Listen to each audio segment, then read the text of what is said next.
Hi teacher Ali, it's me Sejan MIYA.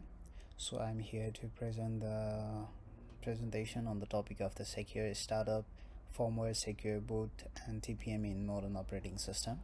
So the first slide is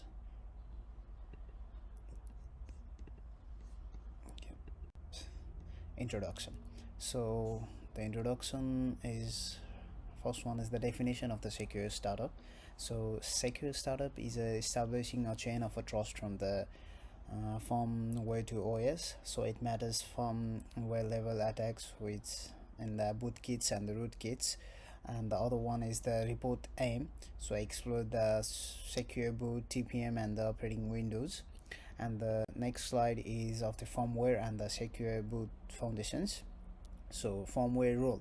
So the firmware role is for the post and the bootloader and going to the operating system or to the handoff. So BIOS and versus UEFI is the security and the extensibility. So the security boot is for the validates for the boot loaders using digital signatures, and the other side is the UEFI. So I previously mentioned the UEFI, that is the unified extensible firmware interface. So here I'm going to describe about the UEFI and the BIOS, that's a basic input and the output system. So BIOS, that's a 16-bit limited security with the legacy, and UEFI is the 32 by 64-bit modular supports sign drivers with the security boot and the extensibility as well.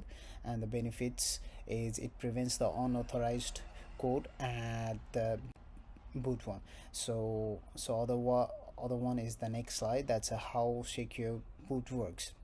So it uses the PKI plus digital signatures, which also have the keys of the platform keys, key exchange keys, key, and the databases which allow the DBX revoked and the verification of the charity like the firmware and the bootloader to the loader. And so the next slide is of the role of a TPM. So it's a hardware root of the trust, and the role of the TPM has a function as well. The function is the security storage of the encryption keys, platform integrity PCRS, local remote attestation, that's a function of the TPM. And it also have the role of the integration with the secure boot to the strengthens trust chain. And the example is the example of the TPM is the Windows BitLock or auto unlock as well. So the next slide is of the secure startup in the operating system. So here's the Windows, that's a first figure indicates as a Windows UEFI secure boot plus TPM plus BitLocker, and the next one is the Linux sim loader, that's go with the GRUB, then the kernel optional TPM measured boot. And that's the last figure, that's of the both ensure kernel executives in a verified environment. And so the next slide is the real world case Windows 11. So the real world case Windows 11 is the requires the UEFI secure boot, that's I previously mentioned in the before slide, with the TPM 2.0.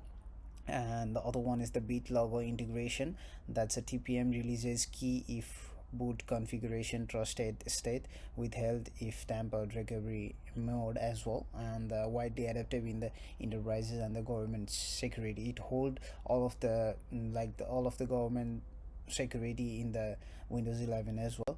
So the one is the challenges and the limitations. So that's a dual boot issues, Linux legacy with the operating system, firmware update risk, revocation bricked system, and the secure boot bypass like the signed malware and the rootkits. It's a debate of the security versus usability as well, and the future DRTM measured boot cloud attestation. So this is the conclusion, and that's a secure startup with the essential defense against the firmware level attacks. So energy of the firmware plus secure boot plus TPM creates the resilient trust chain, and future evolution is the new trust models attestation strength and defenses. So this is the end of my presentations. If you have any of the questions, you can just mail me. Thank you.